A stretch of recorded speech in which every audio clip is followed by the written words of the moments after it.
Hello, everybody. I'm so glad I can see you again. This is the fourth lecture. We are almost there.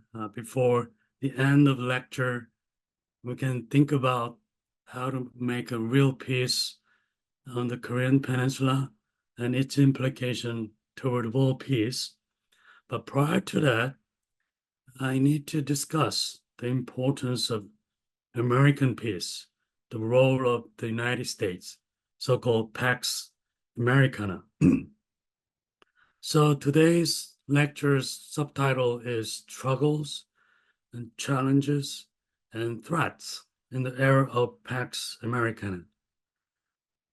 I've been living in the US for the last nearly 40 years and studying American politics and American federal system.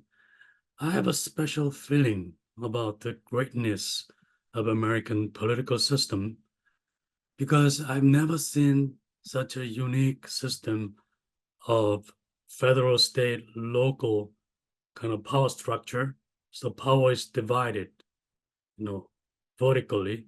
And then each level, there is a legislative, judicial, and administrative power structures. So the power is divided in the way. It is intermingled very well so that it is a diversity and there's a unity, but there's a unity within diversity. So it is well managed so that I think it's a wonderful country, a wonderful system. And, so should be proud of being Americans. And then there are many things. Also, thousands of local governments and school and fire districts working in an autonomous way. So all in all, what I'm feeling is that just like human body, we need an autonomous nervous system that is working without getting any orders from the brain.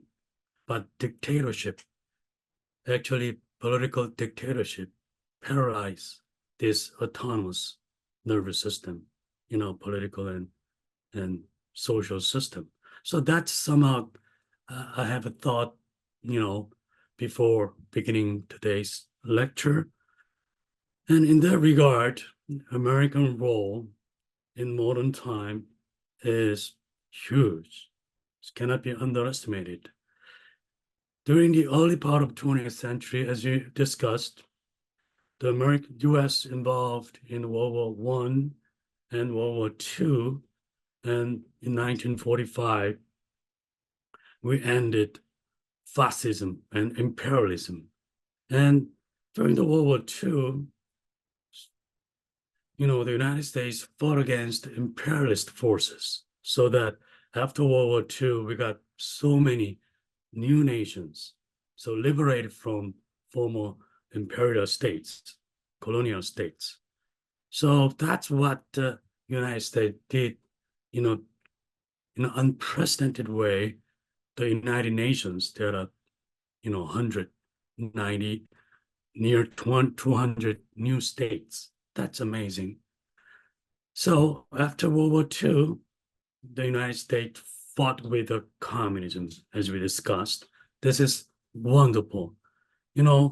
U.S., fought, many parts of the world, ideological warfare, a lot of casualties and sacrifices, as we discussed, last time, for the last near 30 years of Cold War. So it ended 1991 by the dissolution of the Soviet Union in 1991. So we all thought that, demise of imperialism and demise of communism.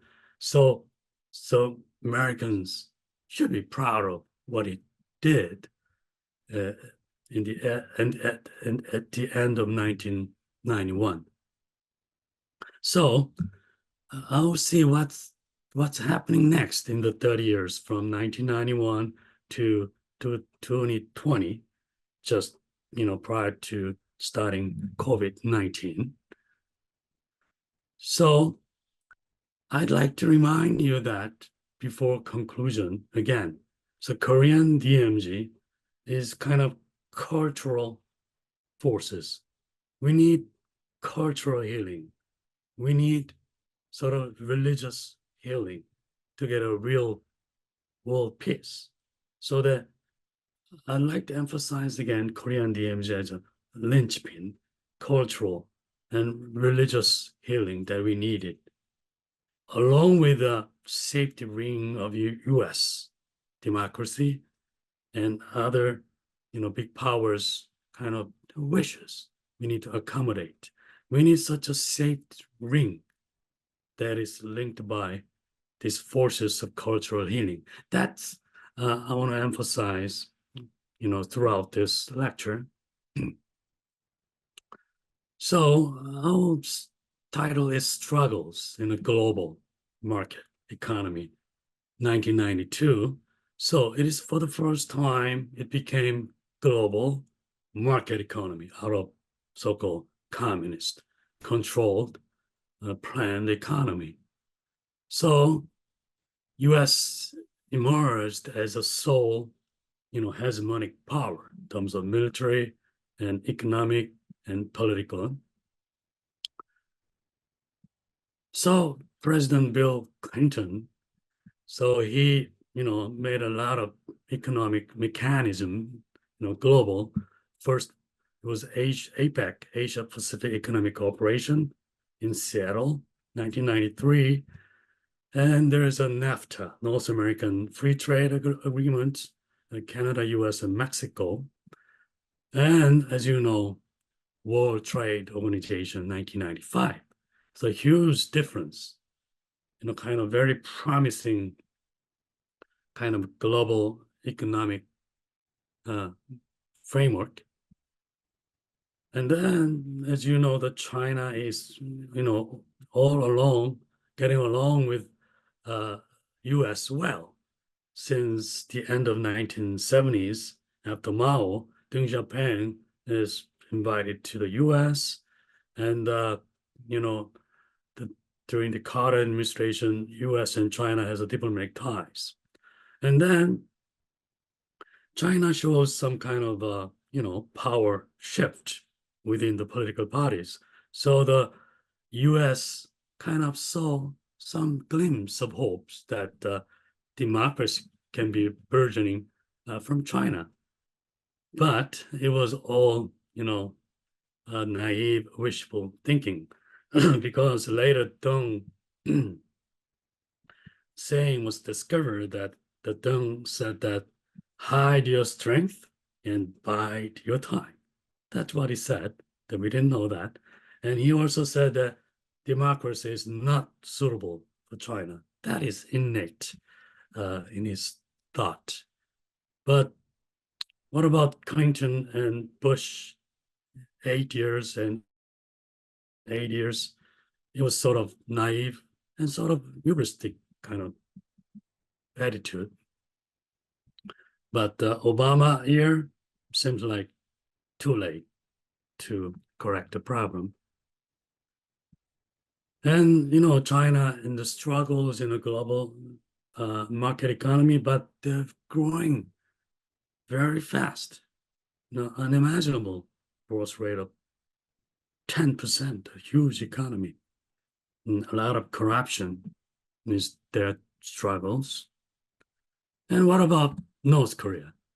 North Korea is not really under the radar of priority by the US. Especially North Korea seems to be developing nuclear weapons at the initial stage, so that the US still maintaining sort of adjacent line, but changed from containment to the deterrence line to prevent North Korea from developing nuclear weapons, and painted as a rogue state. And what about Russia? This is a really struggles state after Gorbachev, and Boris Yeltsin, and could not maintain the state well. Personal reasons, a lot of systemic reasons, there's a widespread corruption in the privatizing process of oil, gas industry, iron, aluminum, and banking industries. There are a lot of corruptions and involving gangsters, organized crimes like a mafia style. And there emerged a 6, 7, or 8 oligarchs kind of boss of this organized crime more legalized way. So a lot of corruption, and ordinal GDP fell by 40%. In this state of struggles in the market economy, there are two potential leaders who are growing up. There's Putin in Russia and Xi in China. At that time, in 1990s, they are kind of pretty bears, like a Misha or Panda in Russia and China. So they are kind of concealing their vicious claws and vicious, teeth. So they play like a low-profile political underdogs, like I can imagine Hitler in early stages of his political career. So in case of Putin, he was a KGB agent uh, in East Germany. And then after the dissolution of Soviet Union, he he worked at a local office in St. Petersburg, mayor office, and not a big figure. And on the other hand, in case of Xi Jinping, although he was, the son of political leaders, but he volunteers work at the regional party offices. And later he worked at the Shanghai Communist Party before coming to Beijing. Just like, Putin worked at St. Petersburg before coming to Moscow. So their images kind of shared images of modesty and integrity and loyalty to their nation, and not many enemies. And they both have a shared feeling of humiliation of each of their nation. What about North Korea? North Korea is, their regime maintenance is quite stable in 1990s. When Kim Il-sung died in 1994, the power transferred to his son Kim Jong-il rather smoothly, because there are a lot of preparation before father-son dynastic succession. So there are 3 aspects you can think about. The consistent policies by North Korea is a regime maintenance since the 1960s, nuclear weapons development, consistent 1950s, never changed, and making peace with the United States since the 1990s, especially after, the Russia and China betrayed North Korea by making diplomatic ties with South Korea in 1990 and 1992 by China. So since then, it's a consistent policy by the North Korea to making peace with the United States. So the first one, regime maintenance since 1960s, Kim Il-sung thought about dynastic succession through so-called back to 혈통, back to bloodline, back to mountain. So sort of sacred mountain in North Korea. And then they developed Juche ideology. Juche ideology is self-reliance. It's very culturally rooted. I know that because Korean Peninsula, after Goguryeo dynasties fell, that many neighboring countries attacked the Korean Peninsula near 1,000 times, so that they want to be alone. That kind of cultural senses are in North Korean and Korean people's mind, so that Juche is a very positive, positive idea in many Korean people's mind. So Kim Il-sung knew that. So Juche is a great ideology that can, you know, uh, make a great impact on North Korean people. So Juche ideology and nuclear weapons kind of go hand in hand. In order to be a self-reliance, state, we need to have a nuclear weapons so that non-proliferation treaty, NPT, is only known to North Koreans as unfair treaty. Why you guys have a nuclear weapons? Why not me? That's their basic position from Juche ideology. But in 1994, under the pressure of Soviet Union, uh, North Korea forced to join NPT. But after dissolution of Soviet Union in 1991, North Korea now, began to develop nuclear weapons and withdrew from NPT in 1993. There was a big crisis that at the time, the President Clinton and the have a plan to make a preemptive strike against North Korea. That was diffused by the visit of former President Carter and meeting with Kim Il-sung. There are a lot of behind stories how Carter was able to visit to North Korea. So behind role of Reverend Sung Moon, and one of his organizations is UPF, Universal Peace Federation's role, is all behind the Carter's visit and diffusing the kind of nuclear strikes against North Korea. But that crisis was diffused by Geneva Agreed Framework in later 1994 after the death of Kim Il-sung. So that North Korea agreed to, disband Yongbyon plutonium reactors, and then in return, the United States and its allies provided 2 light reactors for the North Korea and provision of the needed oil. That was agreed in the Geneva Agreed Framework, lasted nearly 10 years. But even that, still North Korea did not stop developing nuclear weapons. They just changed the course, not plutonium, but HEU, highly enriched uranium-based nuclear weapons. They got the skills from Pakistan. And also, after the dissolution of the Soviet Union, there are many nuclear scientists from Eastern Europe countries, especially Ukraine. There's allegedly some scientists went to North Korea at the time. So there's North Korea is behind.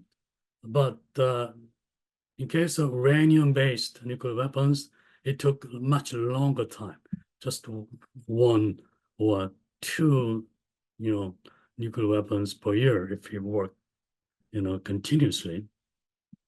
So anyway, I guess United States already knew that North Korea has a behind kind of schedule of nuclear development. So anyway, so this Geneva Agreed Framework seems to be working. And as you know,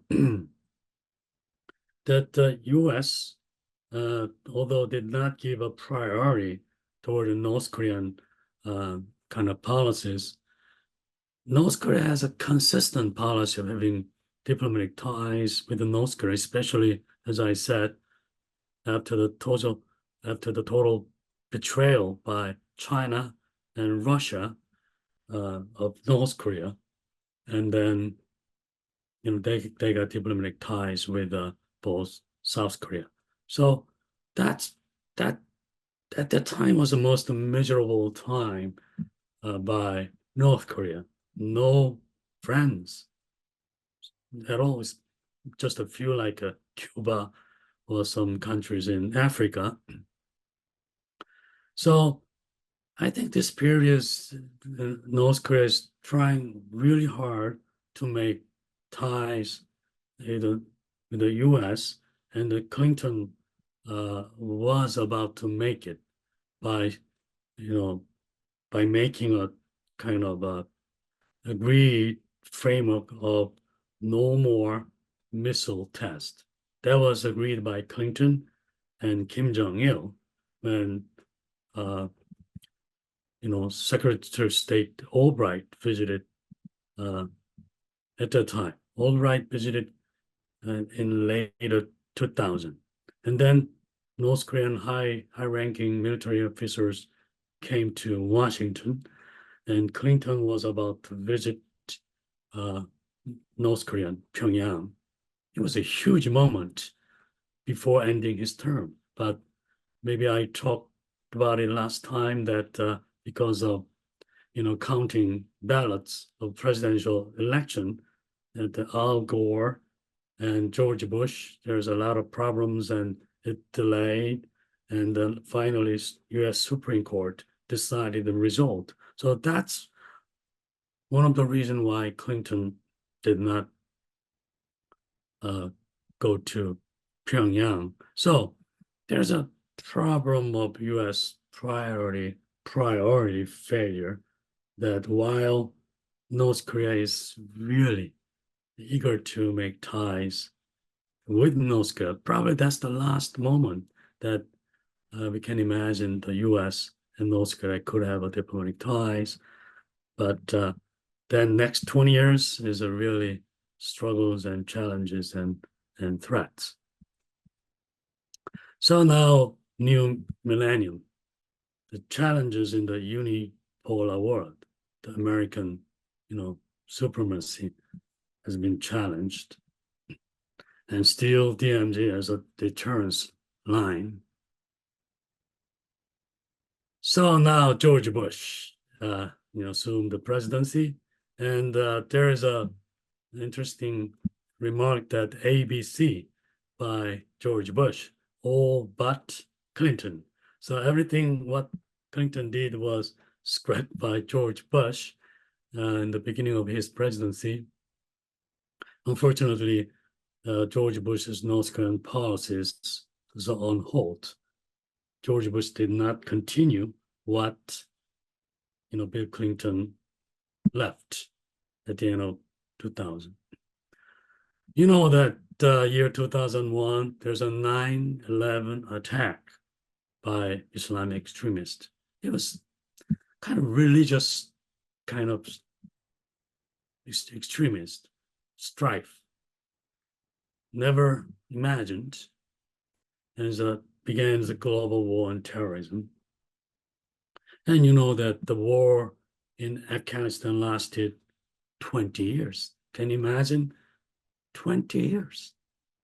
A lot of attention diverted to Afghanistan. A lot of resources, U.S. resources. 20 years. So U.S. began the war on terrorism by attacking Iraq in the year 2003. At the time, so NATO got expanded by 10 more Eastern European countries joining until 2004. And the democracies are really blossoming in these countries. And then at the time, I remember that I was at New York University, graduate school of public service. We trained a lot of public officials, local officials from these countries, including China, so that they learn a lot of democratic system, financial system. And then, there was a hope when I was working at NYU. At the time, I was starting the project of DMZ Forum, turning the DMZ, Korean DMZ, into the UN Peace Zone. That was the timing. So there was a lot of hope, but it's not easy. But unlike these Eastern European countries, Russia, Putin, it was a pretty cute bear, but it became more vicious one.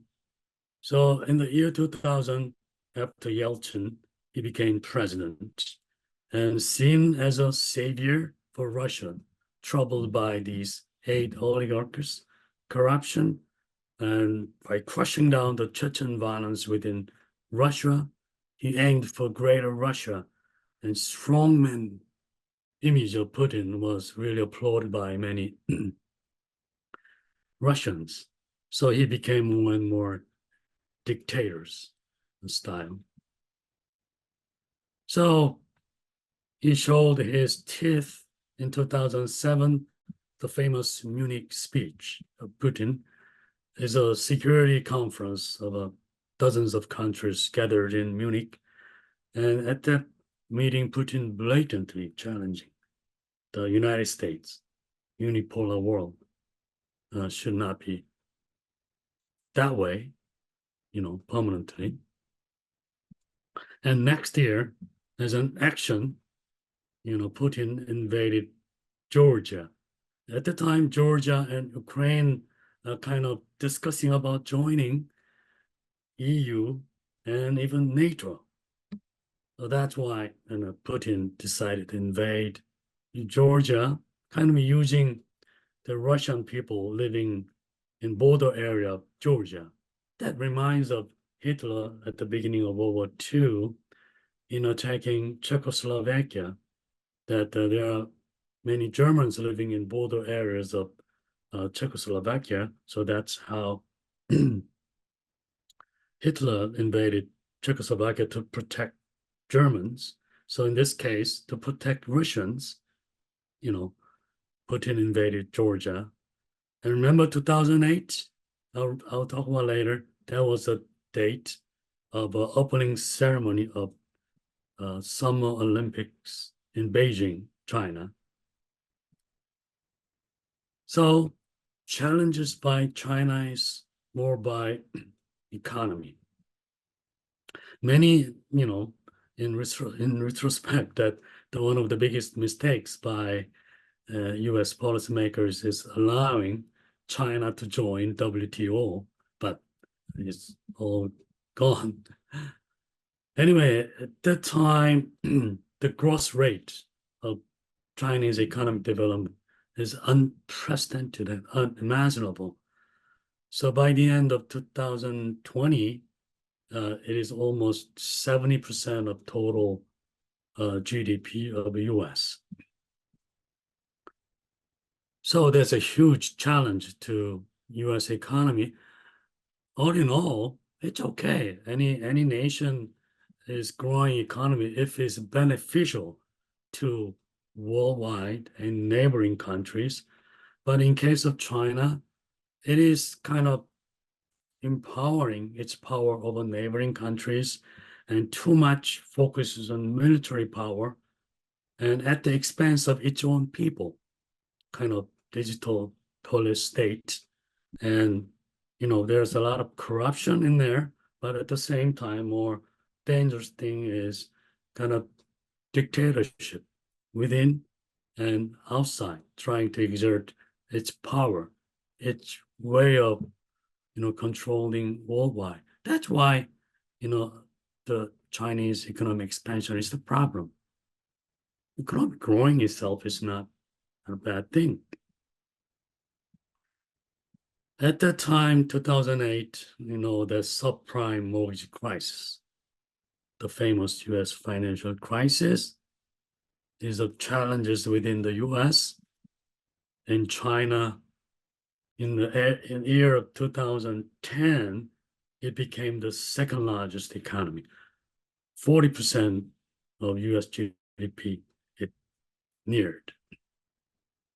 So that in the year 2000, it was only 10% of total US GDP. So growing rapidly in the past 10 years from 2000 to 2010. And then, as I said, there's a Beijing Summer Olympics at the time. Putin invaded Georgia on the same day when George Bush was at the, opening ceremony in Beijing together with Putin. What about North Korea? Challenges. I don't know. There's a kind of anecdote that the speech writer's mistake, the including North Korea in the Bush's speech of Axis of Evil, the famous. So the speechwriter said that Iran, Iraq, we need one more country. And I don't know. So they added North Korea. And at the time, Pakistan already developed nuclear weapons in 1998. So that if it's a problem of weapons of mass destruction, Pakistan should be included. But US needed Pakistani help to have a base in attacking, Afghanistan and other countries in the Middle East. So anyway, this war on Islamic extremism is a big burden to the United States. And then it is also, on the other hand, very good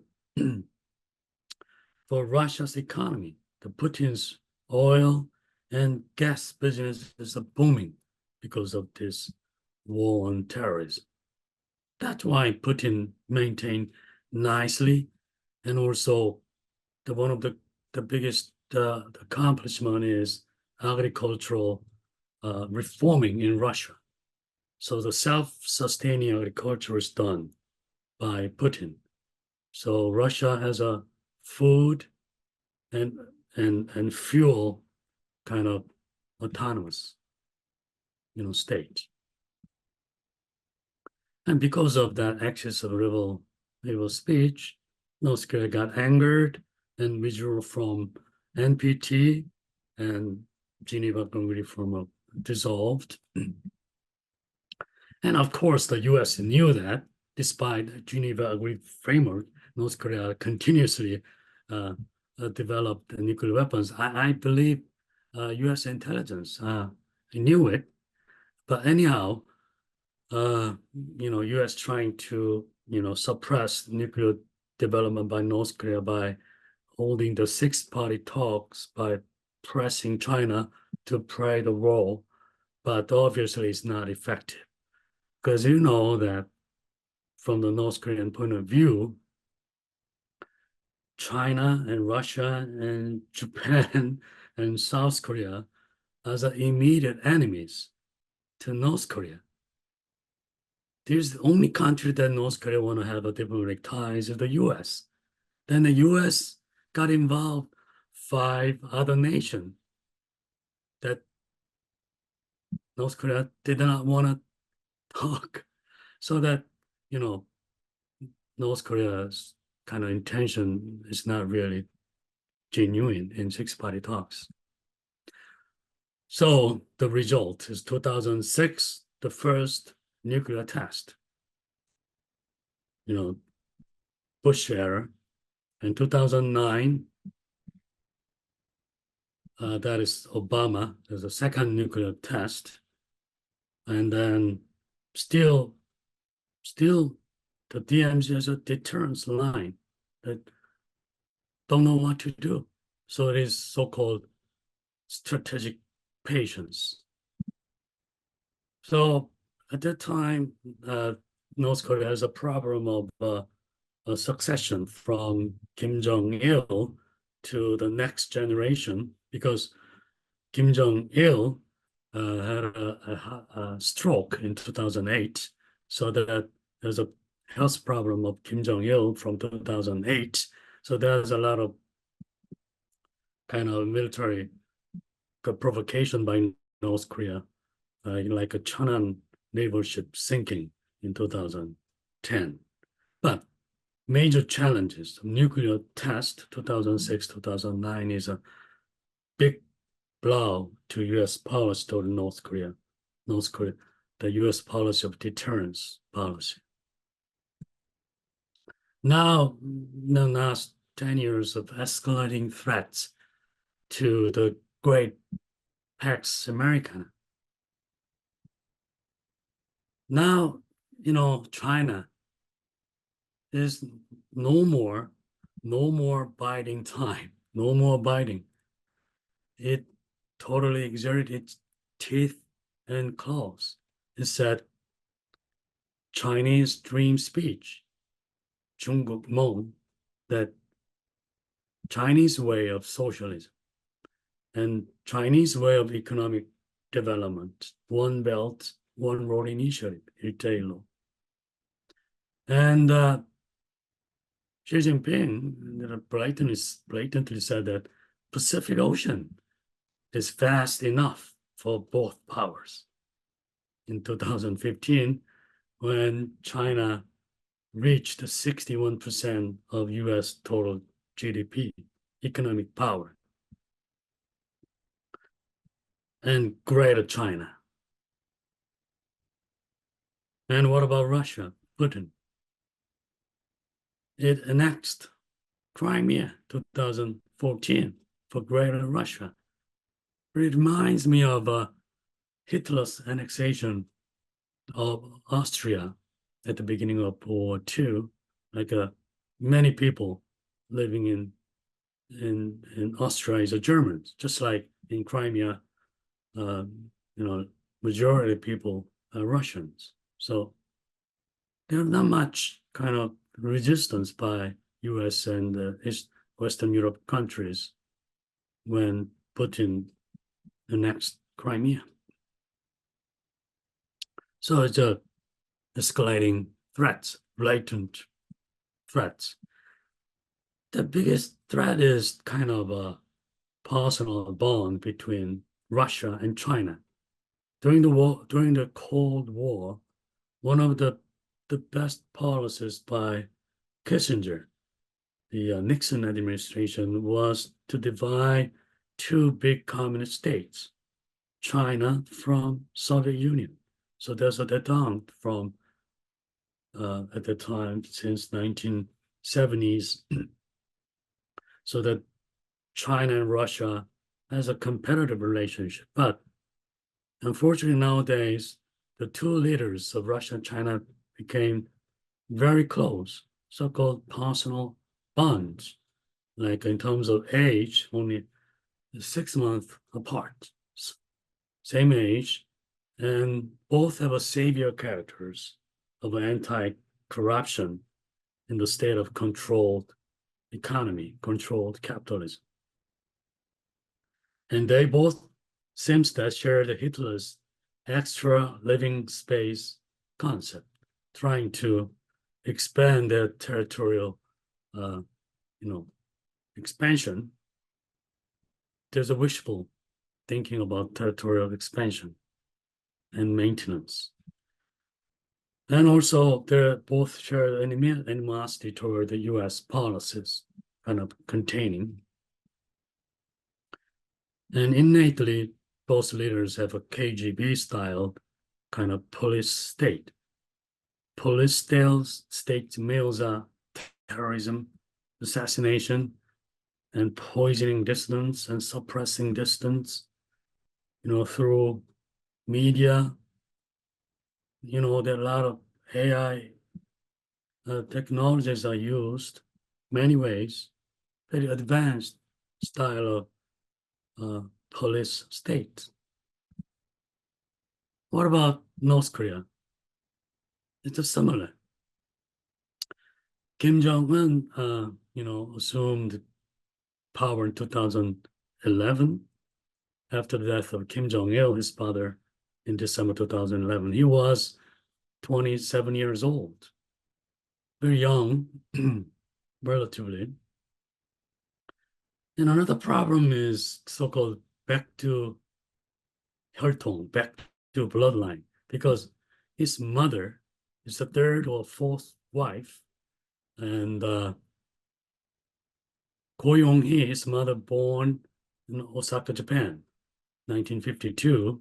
So Go Yong-hee's father came from Jeju Island, South Korea, during in the Japanese colonial period. So they lived in Japan. So Go Young-hee went to North Korea in early 1970s when North Korea made a lot of propaganda as a grand life in North Korea. So the Go Young-hee went to North Korea and became a dancer in a Mansudae, the famous kind of dancing group. And in her early 20s, Kim Jong-il saw her and picked her as his third or fourth wife. And then, as you may know, Kim Jong-il and Go Young have three children. The Kim Jong-chul, eldest son, and Kim Jong-un, second, and Kim Yo-jong is the daughter, as you know. So the Kim Jong-un has a problem of legitimacy because his mother came from Japan and his grandfather from South Korea. His tomb, Gogyong-taek, is in Jeju Island still. We can see that.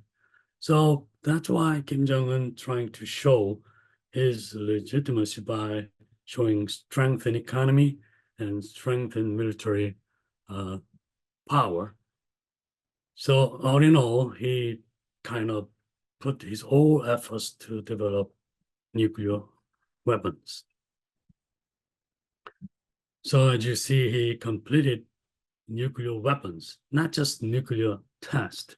So it's a weaponized nuclear warheads in the shorter scale, middle scale, submarine launched, diverse kind of ways of shooting these missiles from the train, and finally 2017, ICBM was developed, Hwasong 15, and recently there's a Hwasong 17 and 18, much more stronger and more warheads within that ICBM, warhead.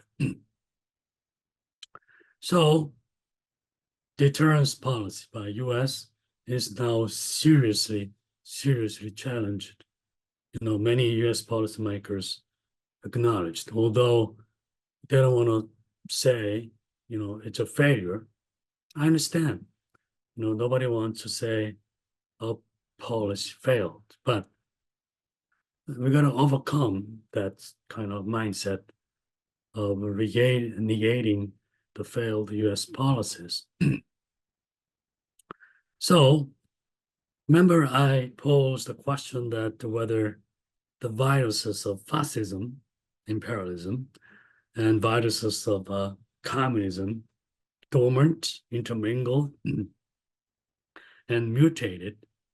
But I found that they're all dormant, intermingled, at the same time mutated, because Hitler's personal cult strategies was kind of applied to Xi Jinping and Putin and Kim's dictatorship kind of management. The Xi Jinping has a Ministry of State Security, and Putin has a KGB, is a Federal Security Service, FSB, and Kim has 보위부, 보위사령부, and 선동부. So it just kind of very similar to Hitler's, Gestapo, the secret state policy by Hermann Goering, and Hitler's SS, elite paramilitary bodyguard, the Heinrich Himmler, and propaganda minister, the famous Joseph Goebbels. So these Goering, Himmler, Goebbels, all, commit suicide along with Hitler. Anyway, so in recent news in New York Times, the Kim Gi-nam in the news article said is a Joseph Goebbels of Nazi Germany's propaganda minister finally died last week, Kim Gi-nam. But right now, the propaganda minister's role is joined by Kim Yo-jong, the Kim Jong-un's sister. So anyway, so we have a greatest hope of a Pax Americana in 1990s. And then there's a lot of challenges and struggles and threats by religious extremism and cultural kind of backlash by Russia and China and their kind of nationalist agenda. So we need to think about the current situation. The last 4 years, like from 2011, 2024, current state is kind of the highest point of threats. Ukraine war and imminent kind of threat by China to Taiwan yesterday after the assuming of a new leadership of Taiwanese government. So we need to think about how to make a real peace. So the next lecture, the fifth one, I'll kind of conclude by describing the current state and what we need to make a real peace. As I said, soft power and hard power should be linked by linchpin of the Korean Peninsula, and especially DMZ as a UN peace zone, so that we need to heal this religious extremism in Middle East, Israel and Palestine, and cultural strife. And we need a process of healing this animosity, kind of unfounded animosity toward the United States. So we need social, cultural, and religious healing along with harmonious power balance, not competitive power balance. So I want to talk about that more and try to find specific steps, ways to achieve real world peace in the next lecture. And I want to get your wisdom to make step by step toward that real peace. Thank you, and I hope to see you again next time. Bye-bye.